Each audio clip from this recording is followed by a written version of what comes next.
Disclaimer: the views expressed on this episode of Perspective Platoon with Prateek are solely the opinions of the host and the guest. The content of the conversation is not reflective of the institutions or establishments mentioned therein. Take all these opinions with a pinch of salt and a dash of lime if needed. Namaskara. Good morning, good afternoon, or good evening, whenever you're watching or listening, and welcome to this episode of Perspective Platoon with Prateek. My guest this week is Seth Lu. To be honest with you all, these weren't the circumstances during which I wanted to have him on as a guest. Um, Initially, I decided to, or I had plans of wanting to talk to him about his background as wanting to be an educator and the things associated with it. But due to the recent events that have been a part of Myanmar's environment with the military coup, we decided to talk about that issue as well, just to bring awareness to you guys if you aren't already aware of everything that's happening. We also spoke about his background as wanting to become an educator and how that sort of plays a role in all of this. So I'm sure that there's a lot to take away from this episode in terms of learning about the situation and possibly trying to do our part to help in any way that we possibly can. So without further ado, I present to you Seth Lu on this episode of Perspective Platoon with Prateek.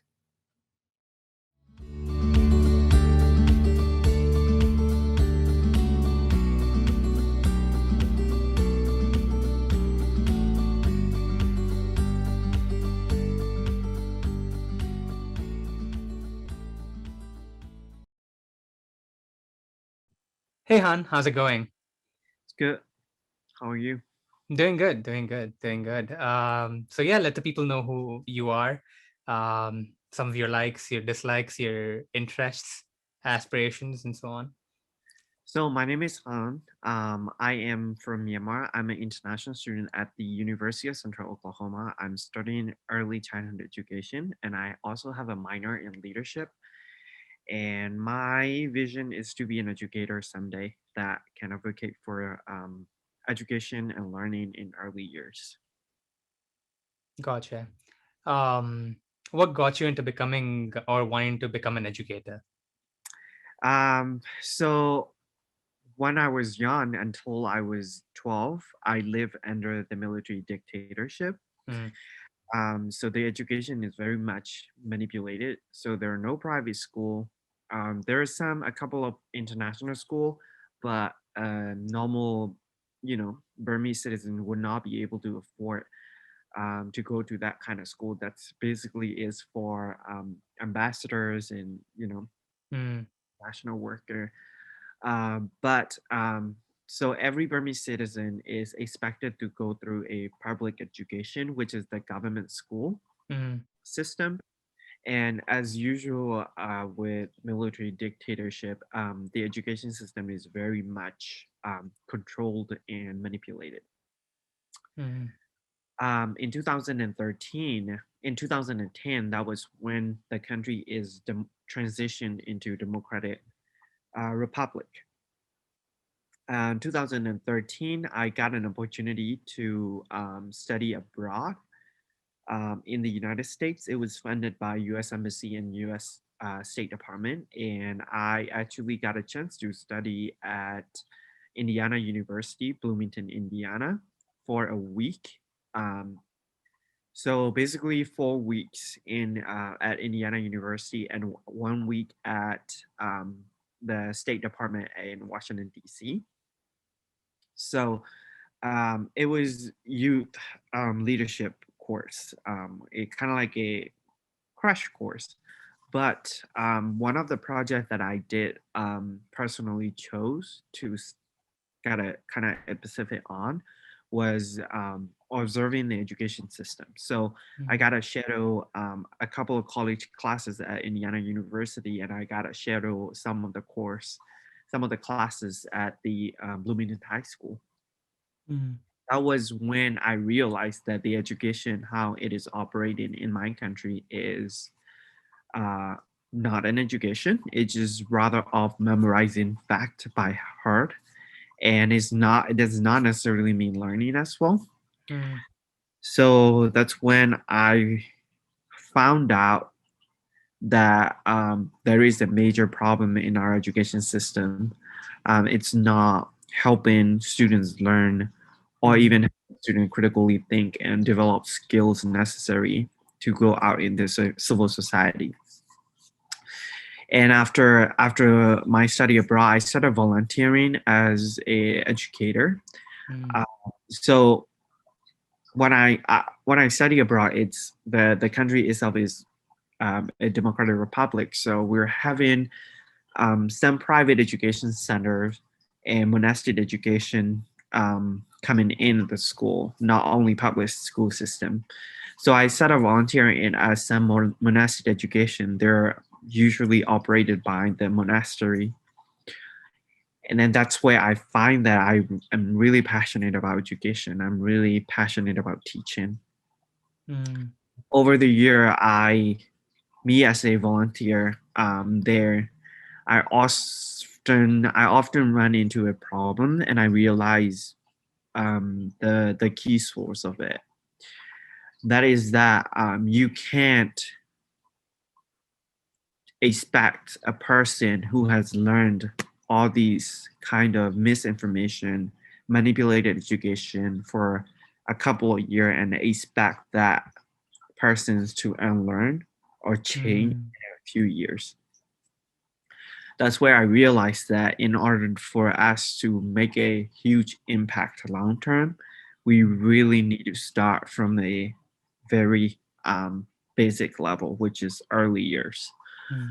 Um, that's how when I decided that I want to pursue my degree in teaching, and specifically for early childhood education. So Mm. that's why I decided to come to UCO for early childhood education major. Gotcha. You mentioned that you sort of built the love for wanting to educate after coming here to the United States and sort of going to the monastery and volunteering. If you can remember some of those experiences, what if there were like two to three things that you were to pick out from those experiences that you feel like really motivated you to do it? What would those experiences or those learnings? The first one is even within this country, like public education and government education system and the monastic education.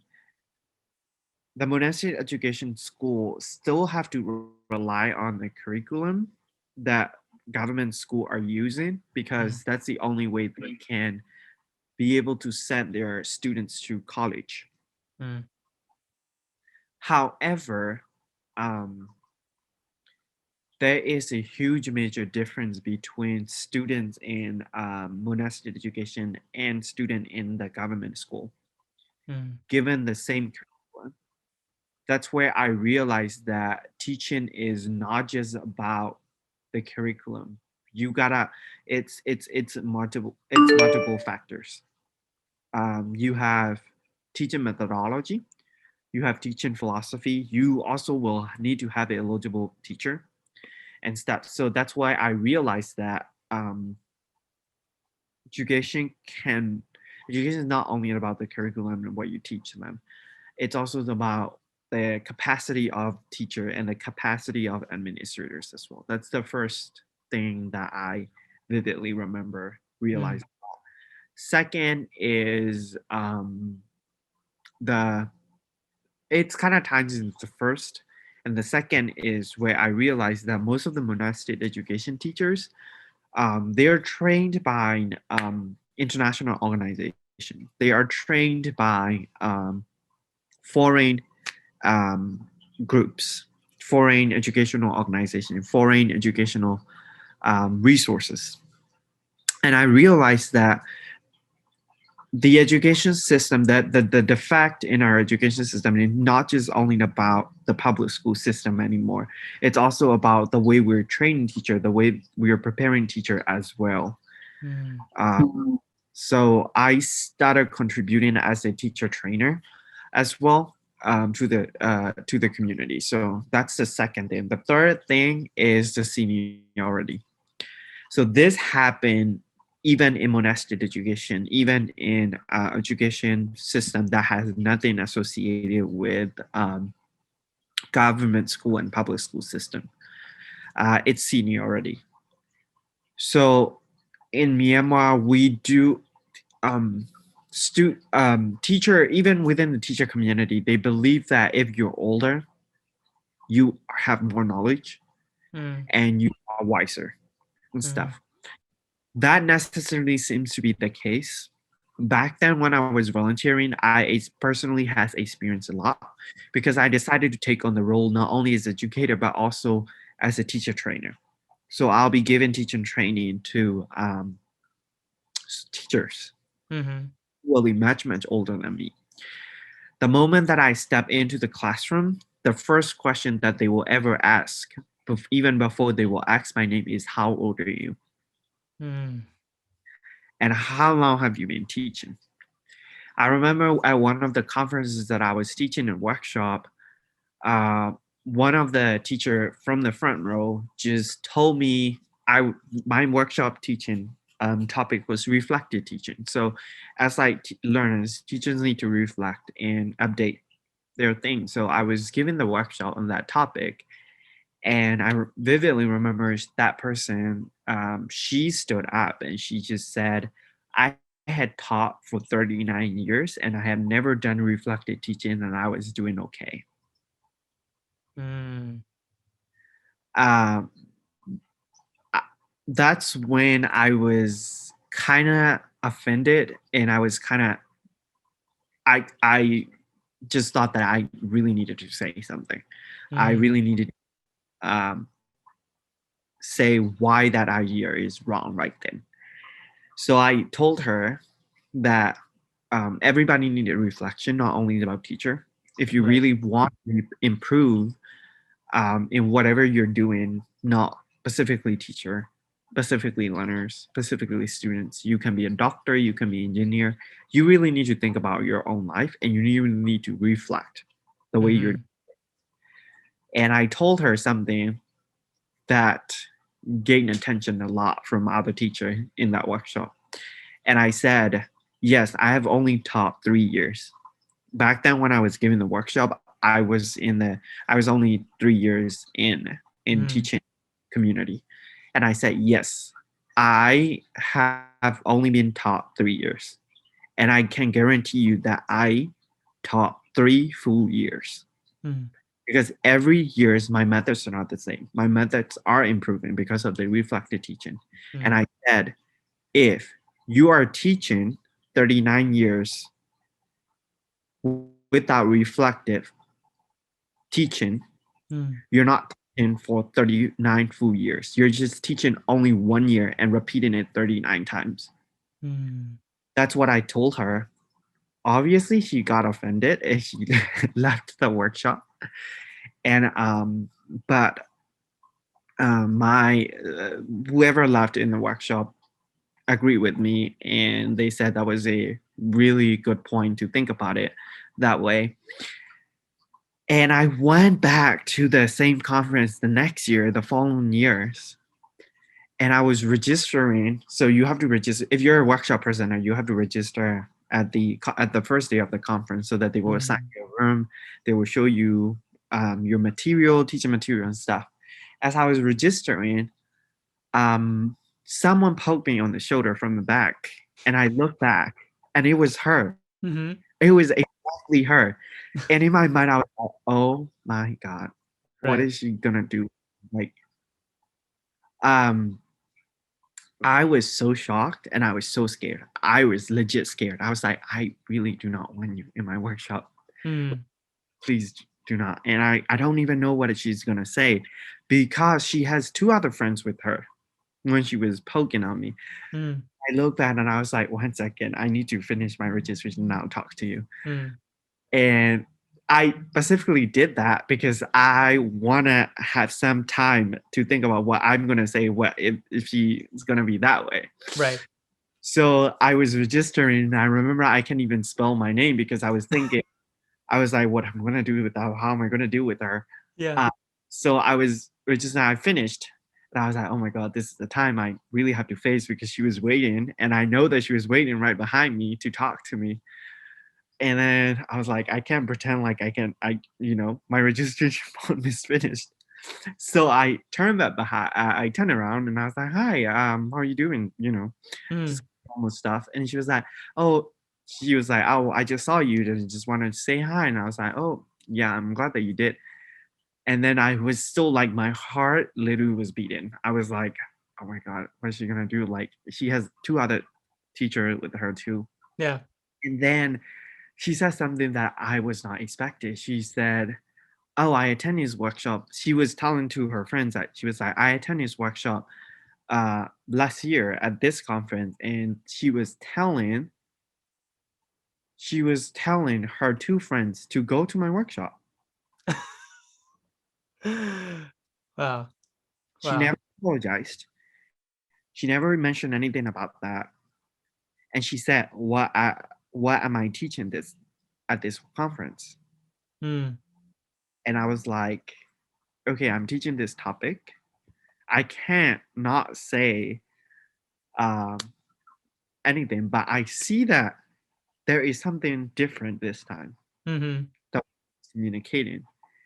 And she ended up not coming to my workshop, but two of her friends showed up. Mm.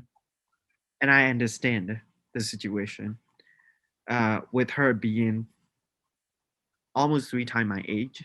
Yeah. I was only 20 at the time. No, not even 20.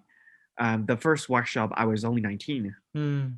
And the second workshop, I was 20 at the time. And she was almost about 56, 57, I would say. So I understand she was like almost three times my age. And Mm. because of Asian culture, there are hierarchy, there are some Right. kind of incorporated into it. I understand she might not probably want to say sorry. She might not even want to admit that uh, Mm. something has changed since then. Uh, but I'm glad that I was able to witness a change without she even admitting it, without she even telling me. So that was my third memory. I Mm. think that since then, that assured me that yes, this is the thing that I'm choosing, and this is the passion that I'm going for, and this will be my driving force for my career. And since then, I've been sticking with early childhood education. That's awesome. That was a great story. Like, because, yeah, like you said, I think people who are older don't necessarily like to admit it, but then when you see it, it makes you happy. The fact that Yeah, they've changed for the better. So that's great. There are a couple of things that you mentioned that sort of called out to me. One thing being, it's important to sort of teach early on, like in a person's stages of life. That way they are easily moldable, because you said like if someone grows older, it's harder to make them unlearn the bad things that they've learned or the wrong things that they've learned. My first question is, why do you think it's harder for them to unlearn? And my second question is, why do you think it's important to start from early on? First of all, change is hard, regardless of your age. Change is hard. That's why children struggles even to feed themselves and stuff. Change is hard. Um, I genuinely believe that children go through these changes because when they're young, they have not been taught other ways. Mm. So everything is new to them, everything is excited to them, and everything just seems so fresh and new. Mm. As we grow older, we have learned a lot of things in our life, either um, actively or passively. Even within a society, even if you don't go to school, you learn a lot every day. Right. Uh, so once you got older, you already have a perceived information that Mm. you learned um, somewhere in your lifetime. Whenever you're challenged with a new idea, whenever you challenge with a new change, that perception came up. That perception that you have learned before just came up. And you know that if you go along with this perception that you had before, it's way much easier than trying to learn a new thing. Mm. Trying to learn a new thing, the new concept, the new change, I believe has two parts. First of all, you really need to understand what this new idea is. And the second part, you have to analyze why this new idea might be better than your past idea. Mm. As much as easy as it is sound when we're talking about those two ideas right now, this is not just only passive process that is happening in your mind. It's also required an active process. So whenever we learn something, we should be starting to act in a new way. That comes with an action, that comes with the change behavior. So when we're talking about this, why it's hard, it sounds so easy just to change, but in reality, it's more than just a passive process happening in your mind. It's require active process of bringing out the action, changing your actual behavior and stuff. So it's a very uncomfortable process. Mm. Even not even like the second thing trying to analyze and change, the first part to understand. Because if you have been taught a particular subject for 20 years this way, 20 minutes of a person giving you and explaining you a new idea is not going to change. True. You gotta go out there actively by your own to learn, to research, and to get more information out Mm. there. That is why I believe older people, including myself, because I'm 24 years old, always will have a hard time Mm. to learn new thing and adapt. That's just Mm. my option. Gotcha. So that's why you feel like it's important to sort of start early. Mhm. That way you can sort of mold them to even be open to sort of learning down the road, even if Yeah. they have like they learn that there's something else that they need to do, which is I'm not interesting. Yeah. that people cannot change. People can change, but it will be a bit harder for them. Right, right, right. I mean, I think it's simple in the sense that people who are older find it a lot harder to learn a different language, whereas people who are younger can learn multiple languages at once. So I guess it's sort of explains it. Not that elder people can't learn a new language; it's that it takes a lot longer. Yeah. So yeah, that's an interesting sort of idea. But yeah, you mentioned earlier about how the education system and the curriculum back home was very much controlled, and was there anything like, if you don't mind sharing, some sort of incidences of history that the school was covering or the curriculum was covering up that they weren't necessarily teaching Um, students? yeah. So one thing that I always think about right now that I have learned at school, Myanmar and Thailand has love-hate relationship, Mm. and we had a long history where even back, like way back, Asian civilization, we would invade them, they would invade us. So we have a love and hate relationship.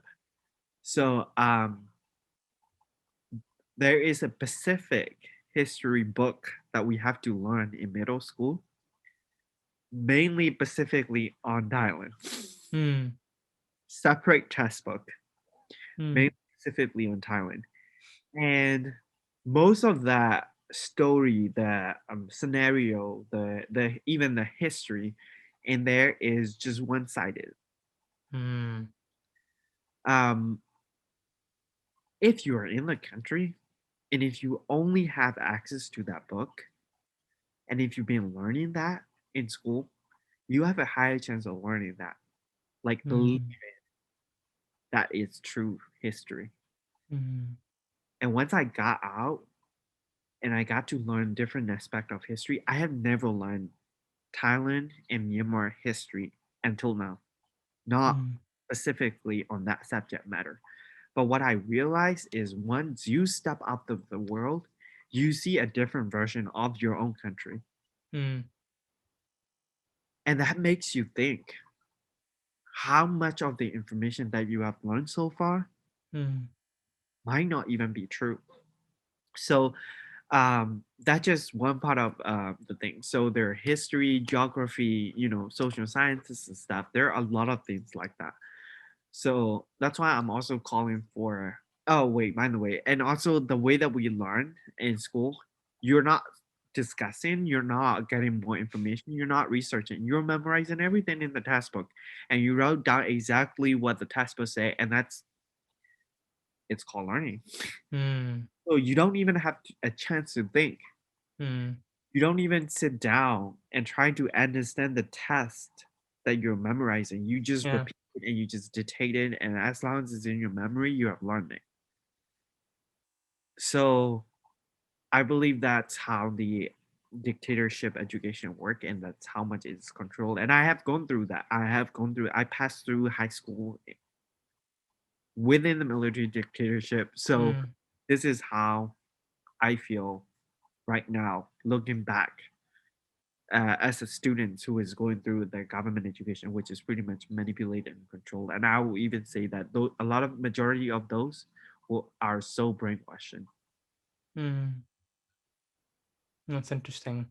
And I mean, recently there was a military coup, right, back home in Myanmar, and I was just curious. There's one question that popped up before we transition into that topic specifically that I wanted to ask.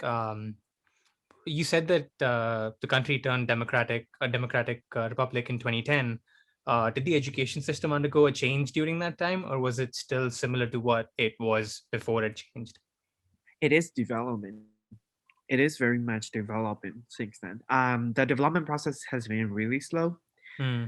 because of these things that I have mentioned before, including seniority. So it's a long way from home, but Hmm. we have come so far. I acknowledge that. As much as it's very, very slow, we have come so far. You know what is really ironic? Because last year they announced that they have developed a new curriculum for the government school Hmm. system, and they're planning to train teachers Hmm. to be able to teach that curriculum. And COVID happened, so that curriculum has suspended because teacher uh, did not have a chance to get in-person training for that, and which is totally understandable. And then now the military coup happened. Hmm. We might not be able to Our students back home might not be able to even study the new curriculum, because the new curriculum is specifically designed with a lot of international education professional and even domestic education professional, in a way that would transition students not to memorize facts but also started involving discussion. Well, I would assure you, in that curriculum, a lot of majority of that will be through memorization, but there are parts where they encourage discussion, where they encourage research, where they encourage critical thinking and stuff. Hmm. But in regards to that, with the military coup happening, I don't even know if ever that curriculum is ever going to be implemented. Gotcha. Speaking of the military coup, could you like give context or like explain it briefly, like what is actually happening for those of them who might not know?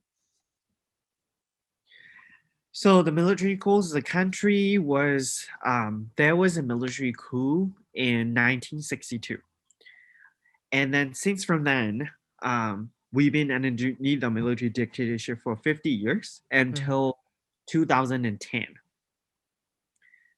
Um, in 2010, they announced that they hold a general election and they're gonna transition to the democratic country. And then we got a democratic transition. But the thing that a lot of people might not be aware of, in our democratic system, the three branches of government has no control over the military still, with the constitution that is written in Hmm. 2008. The constitution for democracy that is written in 2008 are written by the military personnel, Hmm. and they gave themselves a power in the constitution, the Hmm. constitutional power, and they even hold 25% of the parliament in the legislative section and Mm. elected. Mm. Those 25% does not have to be elected through the people. They are directly appointed by the senior general of the who is the commander in chief of the military. Mm. And we are a multi-party system, and there are party. There is also another major party Mm. who are founded by retired military generals. Mm. They compete with the Democracy Party, the Mm. National League for Democracy NLD. Think about this: 25% of the parliament is gone constitutionally, Mm. military, and you also have another major party which is pro-military and operated by retired military person, and representative are somehow tied to military, and Mm. they will get some seats on the way because they have money, they have power, and the other party has to compete against those two Mm. in order to pass through legislation that will be purely democratic. Mm. 2020 in November, we had this election in Myanmar. What ended up happening is the other major party Mhm. that is pro-military and operated by retired military generals lost a landslide to the Mm. NLD. This time, so in the past, what ended up happening in the parliament, if you have a legislation that is purely democratic, you have either majority vote or two-third majority. It is really extremely hard to get two-third majority Mm. because 25% is automatically gone. Right. And some of the seat will be even elected through the party that is pro-military and operated by military general. This time, most of their seats are gone through the. Mm. I genuinely believe that's the reason why military coup happened. Mm. You know why? Because they've been announcing voter fraud, parallel universe, you can call it. They've been announcing voter fraud, Mm. and they contested in Supreme Court of Myanmar. Mm. And the Supreme Court rejected the case because there is no credible resources, there is no credible evidence that conveys voter fraud. Mm. And they sent a letter to the parliament saying that the parliament should delay the resumption of the section. Mm. What's going to happen is on February 1st, the parliament's going to resume its section with the newly elected representative. Mm. On February 1st, early in the morning, about 3 a.m., they have detained all the uh, government elected officials, including president, vice president, um, the state councillor, and the parliament members. Mm. They even intentionally waited until this day so that they can detain all the parliament members in one city. Mm. That's the history behind it. So that's a Wow. briefly rough behind it. And they announced, of course, they announced state of emergency for 1 year. Then they're going to control the country for 1 year. And they promised that the election will be held after that. But history always repeats itself. That's exactly what they say in 1962. And they said they have to take over the country because of instability because of these things. And they also announced that 1 year after 1 year they're going to hold election. How many? Mm. It lasted about 50 years. Right. Right. So that's what's happening here.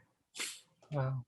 So basically, like, they were able to sort of build a fail-safe where if something went wrong, they could, or in their opinion rather, that they'd be able to come back in power because they had that built in the constitution. And I mean, correct me if I'm wrong, but that's what I'm sort of understanding, is that they sort of had measures here and there to sort of make sure that they still had power.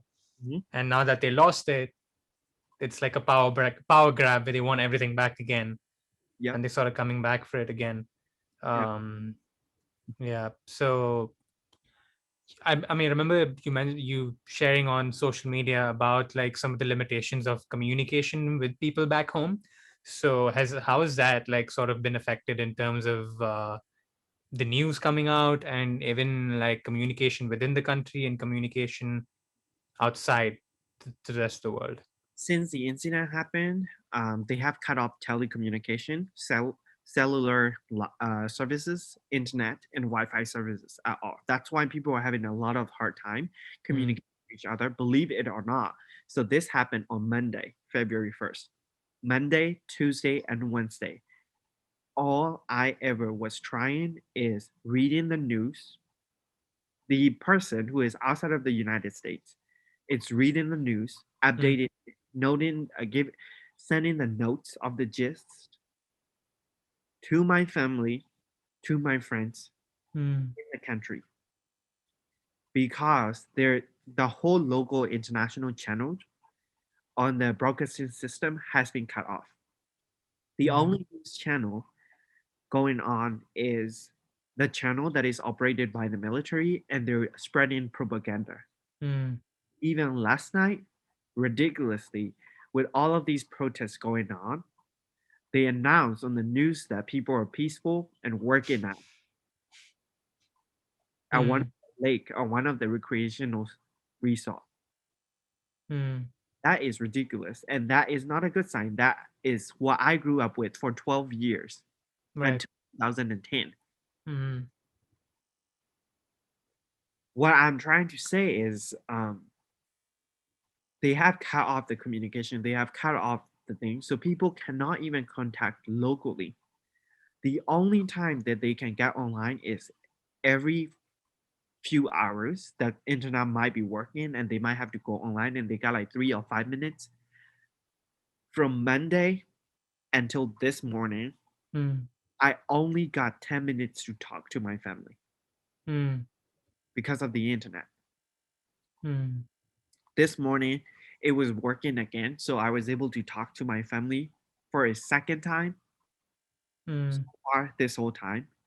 Um, and that is scary because they're trying to filter out the voices of the people in the country. mm, On Wednesday, they have banned Facebook off the server. On Tuesday, they have banned Twitter and Instagram off the server. So they're trying actively and intentionally to silence everyone. mm, What is ridiculous is on Tuesday, they announced a letter saying that all Burmese citizens abroad should be coming home as soon as possible because mm, of COVID. mm, COVID is over a year now. Why would they wake up on February 2nd after over a year concerning about Burmese citizens mm. outside, abroad, Right. and come home? Mm-hmm. Because they don't want any Burmese citizen abroad to be talking to the international community, talking to the international media, Mm, or spreading the voices that are being silent in the country. And that also serve ha- it also have a invisible context in that letter. mm, It's a warning. You can either come back now safe, or if you talk to international media, if you speak out in the international community, you'll face consequences. mm. The reason why I know that is I lived under that for 12 years. Right. And the opposition leader who started the democratic transition, she studied abroad in UK. Mm, She came back, stand up against their action, and started for the democratic transition. She was house arrest. She was detained several times.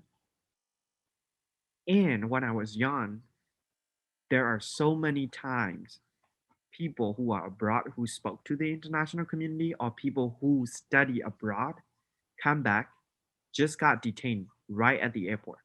mm, because they don't want anybody with foreign ties or foreign education to be standing up and speaking up against their action or to be making the international community aware.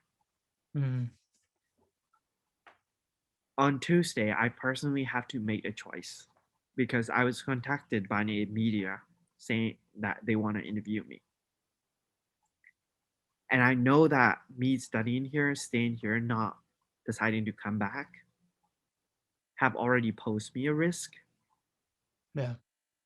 And I also know that if I am silent, the country is not going to get better. Mm. And I may never even see my family again. Mm. So I decided that I'm going to speak out and I'm going to lead and spoke at a protest in Oklahoma. I'm going to find every platform that I can so that I can inform people of this, what is this whole thing happening. Mm. Um, that is exactly what is happening in here right now. Mm. Right. So, is it safe to assume that most of the people living outside of the country are sort of against what's happening back home?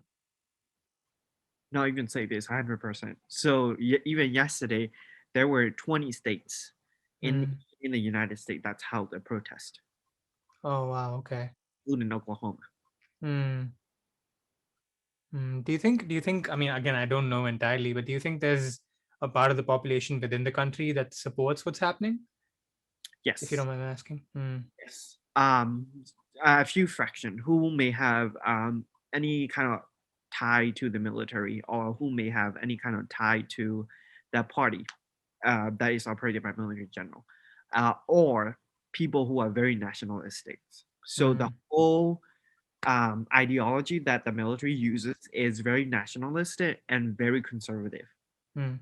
When I say conservative, the conservative movement here in the United States will be considered a liberal movement in Myanmar. Right. That should tell you how conservative Burmese people are. Um, so I just don't want any kind of conservative people here to offend when I Mm. use that term because I can guarantee you that conservative people here in the United States will be considered very liberal in here. Right.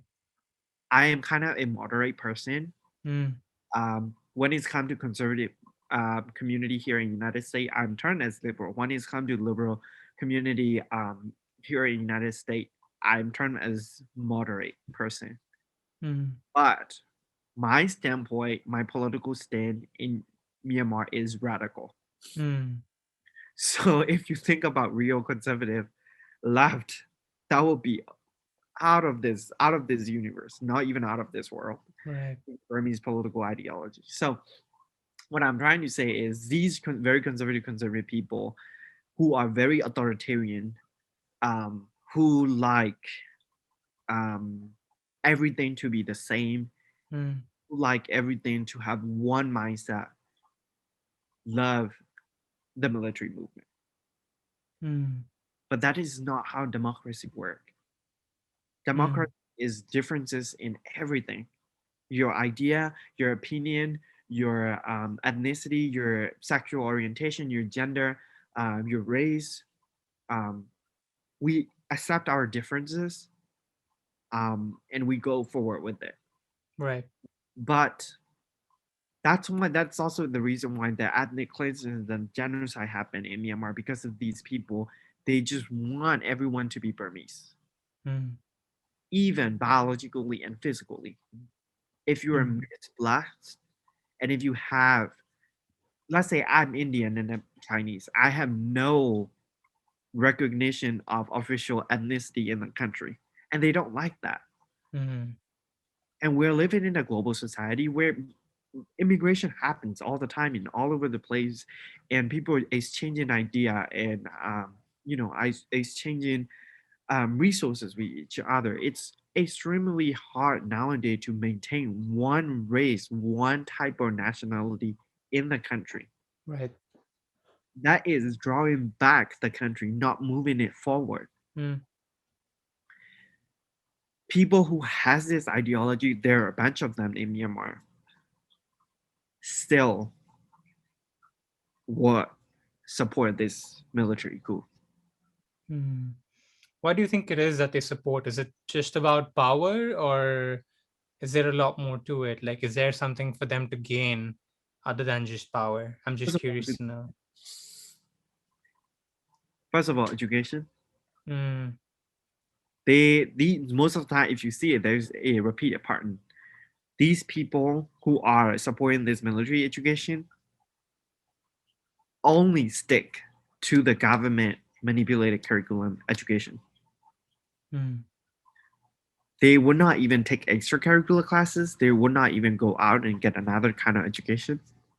Hmm. These people are usually, not are usually, 99% of the time would support the military coup. Hmm. That's why, even personally, as an educator, I believe that education should be free. Right. Education should teach everyone developmentally everything and let the people think for themselves. Mm-hmm. That is not what the people who will be supporting think. Hmm. They would even think that there are a lot more topics that we cannot teach in school. For example, I am all for people studying different religions because out of this country, my country has a lot of religious diversity there. I'm all for it. Learning about religious pluralism does not mean that you're going to change your religion. Hmm. It just mean that it gives you perspective that you might not see before, and it gives you sympathy for other people who is practicing different religion than you, and it gives you idea how you can peacefully have dialogue, conversation, and have a communal living in the society. Right. But these people would oppose to it. Hmm. So that's how the situation is. That's how the movement behind the military coup and the supporter of that movement. Hmm. Interesting. You might have already touched on this earlier, but what do you see happening from here on out, like with with the protests and with everything that's happening back home? So far, the way that they have been acting on this military coup, Hmm. I have not seen a single symptom or a sign that the situation is going to get better. Hmm. All I have been seeing is not the same strategy back then, but updated strategy that is the same, that is bringing out the same scenario that happened before under the 50 years military dictatorship. They're killing out people, they're arresting people, they're detaining people, even activists and charity organizations. Hmm. Um, so, which is not a good sign, but I'm hopeful. One thing that I'm hopeful, and especially that I've been seeing this whole week, is a new generation who Hmm. had international education, who had education somehow abroad, or who had grew up with technology, came in a various way, protesting nonviolence, being smart, and even side war. The psychological stuff that they put out on social media and in the news just to crack down this movement Hmm. against who um, the young people had been able to identify those and strategically came up with ideas to debunk them or move against them. Hmm. So is I'm very helpful, very hopeful that the younger generation is coming up with these kind of way. One of those being like the first 72 hours, the way that military dictatorship work is they would announce 1 year emergency and people will go out and protest and they will give the reason that there are a lot of instability in the country so that they will have to extend their power over 1 year. Hmm. So 72 hours, nobody came out because Hmm. young people have been persuading people not to go out. They've been explaining people not to go out. And they came up with different ways. So many ways since then. The first thing is banging pots and pans. Mm. That is a superstition in Burmese culture that if you believe that your house is occupied by a negative energy or a devil or a demon, you Mm-hmm. bang pots and pans to get them out. Mm. They use that strategy. So every night, 8 p.m., everybody will bang their pots and pan without leaving their house. They will Mm. go out to the balcony, they will go out to the window, and they will start up banging pots and pans all over the country. Mm. And the second thing that they did in the daytime, so the military, the opposition party for democracy, their official color is red. But Mm. we use the color of red for any kind of revolution for democracy. Right now, they're trying to take down all the flags and trying to arrest people who has these Democratic Party flag. Mm. Another way these young people were able to come up with is in Myanmar we don't have dryer machines, Mm. so we air dry our clothes. So they encourage people during the daytime to go out and air dry the clothes that is a red color. Mm. Mm. And also they have came up with a way yet specifically yesterday that they're gonna release red air balloons Mm. 10 a.m. in the morning. So Mm. these houses has been preparing red air balloons, red air helium balloons, and they release it at the same time. So it's the whole sky in every country, every city is red air balloons. That's like the way of protesting. Mm. The night before, what they did is they shined the flashlight at 8 p.m., I believe, and they covered it with any kind of red film or red clothes. So the Mm. flashlight will come as a red color, and the whole Mm. sign in every city is red. Mm. So these people has been able to coming up with different non-violent home-based strategy to do that. But after 72 hours, people has already taken on the street. Mm. However, we've been trying to be very smart about taking on streets. Mm. They've been coming up with different strategy. One of the strategy being that not to have a protest focal point. So the way that we have done before is everybody will come out of their blocks or of their region and they will march towards the center of the city or stuff. That's how usually the protests happen in the past Right. military dictatorship. This time, what they said is go different direction Mm-hmm. because if you have a focal point, the military can come to that focal point and detain everyone. That will be easier for them. If you have everyone going out in different direction in the city, it is harder for the police and the military to kind of block it. Mm-hmm.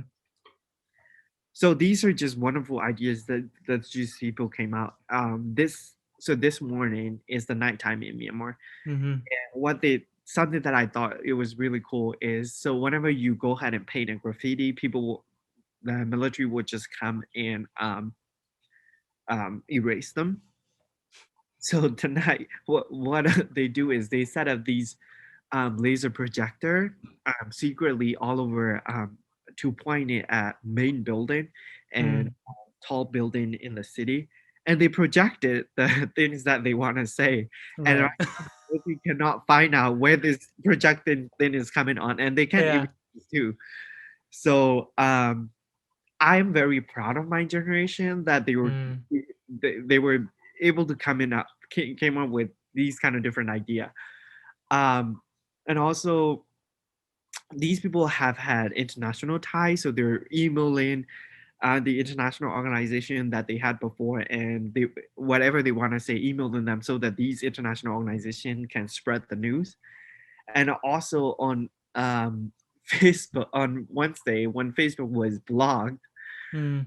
people were able to get free VPNs Mm-hmm. to a lot of older generations, so they can still keep on getting on the Facebook.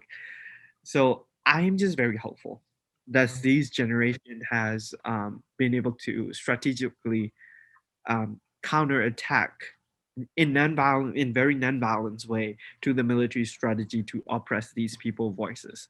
Mm, Um, and we even started a campaign. I'm pretty sure you have probably seen it on my social media. We have started memes with mm, um, graphic art saying that dictator, you mess with the wrong generation, uh, mm, kind of movement as well. So I'm very hopeful this time that we will be able to get the words out. It may take a couple more years, but I don't think it will go to 50 years. mm. If the international community will come together and help us, I'm pretty sure we will win this. Right. Yeah, that's awesome that there's a lot of like people of this newer generation that are sort of banding together and trying to push against them, which is great. Like, because I think that's the one gift that this generation has, the ability to sort of band together. Mhm, Because I think a lot of the times in the past, at least based off of history, you've seen there's been warring factions within, but mhm, the younger generation does have the ability to sort of come together and fight for a cause if it matters to them, which we've seen in the last year too with multiple occasions. yeah. So yeah, that I like you said, I think that's a very hopeful sign for people to believe that there will be brighter days ahead. So yeah, that's awesome. And on that positive note, we're going to transition into the last few sections of the podcast. The first one being Bish Bash Bosh. It's a segment where I give the guests 5 words and I basically ask them to respond in either 3 words or in 3 phrases. So, like for example, if I was to say the word education, what are the 3 things that come to your mind? That kind of thing. Education is not the word, but I have 5 words that I sort of consistently use with every guest on the episodes. So does that make sense? So I respond in a phrase or something about that came up into my mind, right? Right, like in 3 words or in 3 phrases. Okay. Yeah. So the first word is differences. What comes to your mind when I say the word differences? Diversity and a long way in Myanmar. Mm, gotcha. What comes to your mind when I say the word nuance? Revolution and new generation. Mm. What comes to your mind when I say learning? We've talked about it a lot, but what do you think comes to your mind? Flexibility and open. Mm. Empathy. What comes to your mind when I say the word empathy? Feeling, understanding, and listening. Mm. And for the last word for this segment, similarities. What comes to your mind when I say the word similarities? Standing together and speaking up. Mm. That's beautiful. It's beautiful. Yeah. On that note, we're going to go to the last 2 questions. Well, the last one isn't really a question, but the last question is um, in situations like this, I'm sure it's very hard to sometimes understand other perspectives, but how is it, or how have you sort of found a way to relate to people who might not share the same opinions as you if you've come in contact with them? Well, sometimes it's really hard to have even civil dialogue with people who might not oppose uh, Mm, to your to your belief or idea. But I always have this mind is words are just words. If you don't back by an action, they're just empty. mm, So I don't ever believe that you cannot persuade somebody, you cannot convince somebody just by explaining or talking. mm, You may sometime, but most of a lot of time you may not. So mm, encourage that, act on it, mm, lead by example. People see the if people see your action, and if people see that you put effort to make it happen, they see the power of your movement as well. mm, So that's the only way that I would say. That's also is a reason why I'm not a fan of debates. mm. Fair enough. Fair enough. Yeah. I mean, what you just said, like, beautifully transitions into the last request. This is more of a request more than a question. But yeah, like, if there's anything positive that you'd like to share with, people from Myanmar or people in general, Um, the floor is yours. Go ahead and share something positive. The only thing that I want to say in regards, because of the situation that's been in my mind for the past week, the only thing that I want to say regarding to the military coup is domestic people lead by example, and international community also lead by example. Mm, So be it. beautiful. Yeah, yeah, for sure. And on that note, thank you so much, Han. I really appreciate you coming on and talking about everything that's happening back home and sort of your initial genesis of wanting to become an educator. I guess everybody just hopes that everything gets better and that there's brighter days ahead. So thank you so much for coming on. Thank you for giving me a platform to speak and to make awareness of this situation. I really appreciate it. Yeah, totally, totally. No worries. You're welcome. And to those of you who are listening and watching, thank you so much for joining us. We'll see you next time. Thank you for watching this episode of Perspective Platoon with Prateek. Make sure to follow Han on his social media accounts and mention in the comment section below some of the things that you could relate to or some of the things that you found intriguing about the conversation we had today. Make sure to also check the description box below for other sources of content and information that we've spoken about in this episode. Like this video, share it around, and subscribe to the channel and follow Random Relatability on all social media platforms. If you've listened to this episode or watched this episode in its entirety, thank you so much for doing so. I really appreciate you joining in on the conversation. And if you can, please try your best to raise awareness about the situation in Myanmar and try to help the people that you can. Until next time, stay safe, take care, and don't forget to keep your mind open to different perspectives because you never know, random relatability might just be around the corner.